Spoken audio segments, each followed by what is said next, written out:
Hey guys, I hope you're having an amazing day. So, a few days ago, I posted on my stories about dream interpretation, and I have been getting a ton of messages and emails about this topic.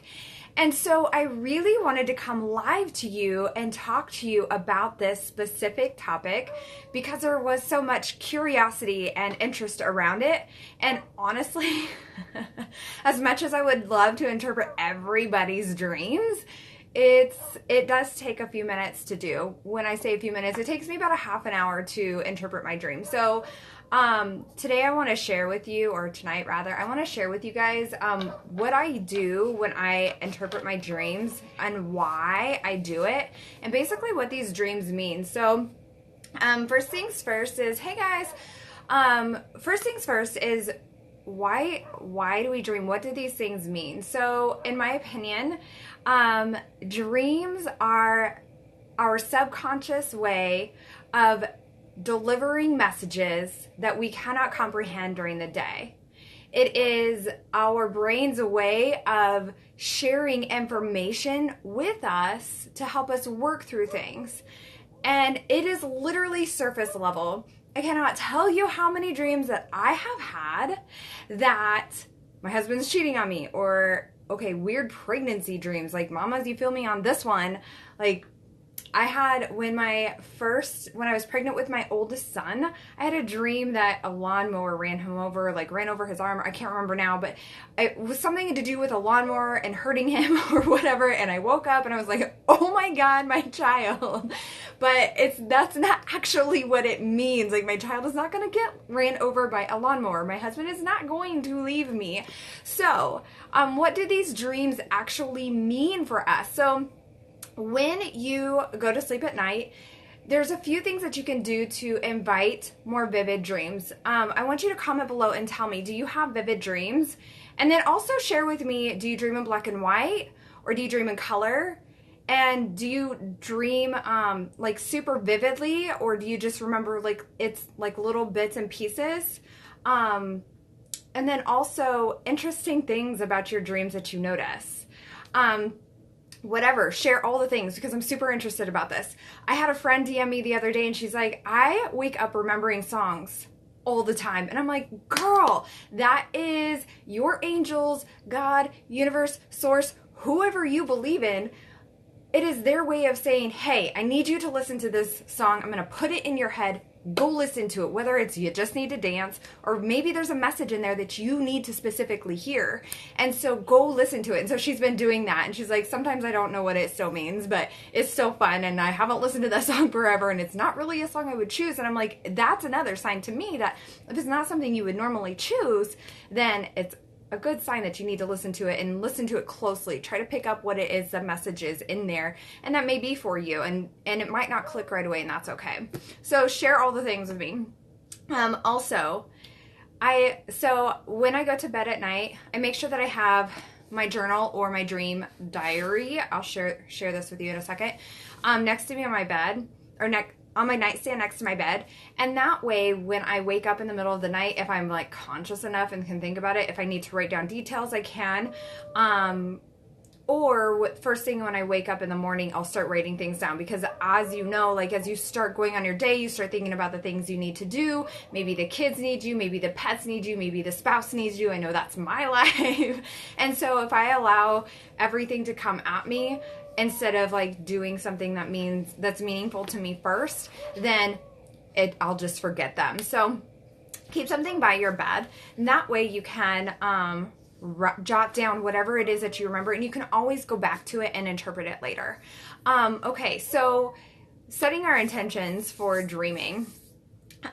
This is something you can try out. Sometimes I have to be like, okay, thank you so much for all the messages that you have been giving me in my dreams, but I'm exhausted. Can I please have some rest tonight? And, I just pray that, or I just, whatever works best for you. And so, because I do dream so vividly, sometimes it's like I'm actually actively like part of that dream, that I feel like even though I know I'd slept deeply, I feel like I didn't sleep at all because I was so active in my dreams. And so another, on the flip side, is if you want to receive messages, if you want to receive thoughts from your dreams, ask for it. Before you go to bed, just ask, set the intention and ask. Oh my gosh, I don't know if you guys can hear this howling dog. Hold on. Okay, it's like -15 out and somebody has their howling dog outside. So set those intentions. Hey Paige, set those intentions before you go to bed and ask God, angels, universe, source, whatever you believe in. Ask. I would really love some direction on XYZ in my life, or I would really love some input on my next steps in my life, or whatever it is that you're asking for guidance. And then just set that intentions and then just leave it. And then go to bed that night with, you know, knowing and trusting that you're going to receive the messages that you need to receive. And so when you get up, so that's what I do before I go to bed. So I'm either like, I need you to like calm down and not like tell me all the things in my dream, or please give me these messages, I'm open to receiving. And then just leave it. I just let it be. Okay, so dream interpretation. So let's move on to this other fun stuff. I first of all have a journal, whatever works best for you. I don't like electronic journal. I am so much a writer, but I also love the pen to paper, just the brain to paper, just helps me really clear out some stuff. If you prefer electronic, that's great. If that works for you, that works for you. I'm just pen and paper, and plus I scroll out too much on my phone. And then another option, I got this on Amazon. It's called Dream Diary. You can just search it in there. It's totally fine. And I love this one because when I really started diving into interpreting my dreams, I was like, okay, I really need to like figure out what it is that I need to know and what it is that I need to like pick up with cues. And I love that. And this is a really great way, like even for journaling, to have a journal that has prompts in it already is super helpful. Well, same thing if you're starting a dream diary and you want to interpret your dreams, this is a really great idea to have some prompts, and then you might not even need this in the future. You could just journal it out, right? Okay, so in this, let me just pull this up because I want to show you guys what it has in it. It has things that you want to watch for in your dream and try to like remember and recall when you wake up in the morning. And these are going to be the things that you interpret, and I will break it down for you so you know kind of what to look for. So first of all, have a title for it, and then also put the date. So if you're reflecting back, and you can go back to that and just, you know, reflect and remember that dream and see what the interpretation was and kind of like see where it fit into your life, which is pretty cool. So the characters, who was in your dream?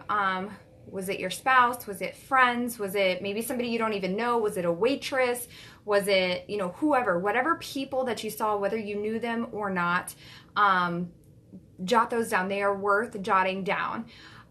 Locations, where were you? Were you in an open field? Were you near an ocean? Were you in the mountains? You know, where exactly were you? What do you remember about where you were?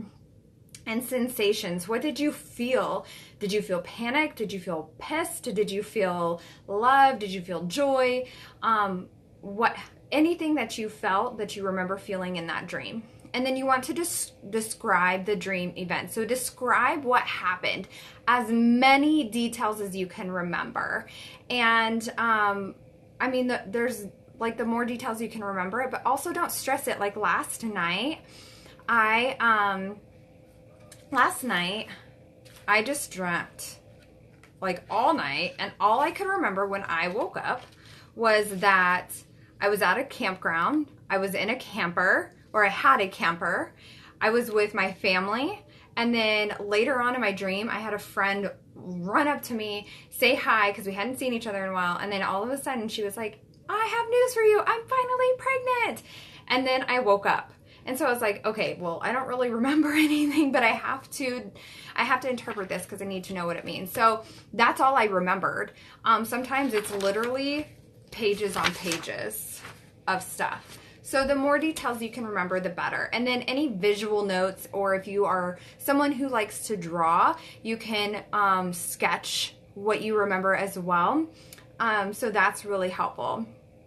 And then what you're going to do from there is you're going to take your dream events, the location, the sensations you felt, and the dream events, and we're going to break them down. So what I do is I pick up, I go in order, because this, for me, it's kind of like a movie. You start with something going on in the movie, you have something, like something happens, and then there's a conclusion, right? Or there's a, now this is going, you know, now this. So this, now this, kind of like story too, right? So when I write out those dreams, I'm gonna know, okay, this is what's going on, this is what's projected to happen, and this is the outcome, kind of thing.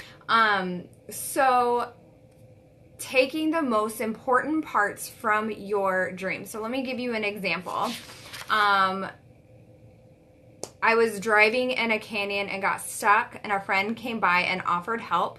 I hopped in, and she took a corner too fast and started to roll the Jeep. And when she rolled the Jeep, I jumped out. And so that was like the first part of my dream. This is a dream, you guys. This didn't actually happen. And so from that, I would say, okay, I was driving in a canyon. So, canyon, what does canyon mean? And even driving is significant, because what did the car look like? What was I actually the driver, or was I the passenger, or just in the car? And if I was the driver, what does that symbolize? And then the fact that there was a car accident. So looking up what car accident means, and looking up just each little visual cue. So I take it like sentence by sentence and then just pull out those main pieces. And then I just put those down on paper and I just look it up. So my favorite resource for this is called Anti-Flow. Let me look up the exact website. I think it's just AUNTY, Anti-Flow. Yeah, antiflow.com. That has a lot of really great resources to be like, okay, my friend was pregnant in the dream. What does this mean? And then so she gives like all the definitions for pregnancy, or all the interpretations for pregnancy on that website. And so you can really decipher it. So let me give you a quick example. Does this make sense? If it does not, shoot me a DM or an email. My email is in the bio. Just click on my profile and just click email and you'll send me an email. But if you have any questions about how to do this, it's super amazing. What I have found is when I started doing this, I was like, what the hell does that even mean?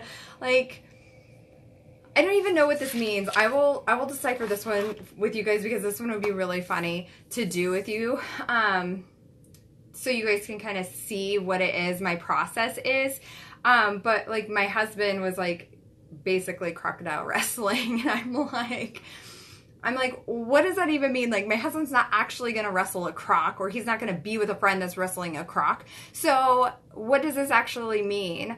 And so bottom line is, if we pull ourselves away from the big picture of what the actual dream is, and we pick apart the little pieces, we can see what it is that's going on in our lives. So this was one I just had towards the beginning of the month, on the 2nd I wrote down. So my husband, Matt, and I this is the dream that I had, and then I'm going to share with you what the interpretations meant, so you guys can kind of get a full circle picture of what it is.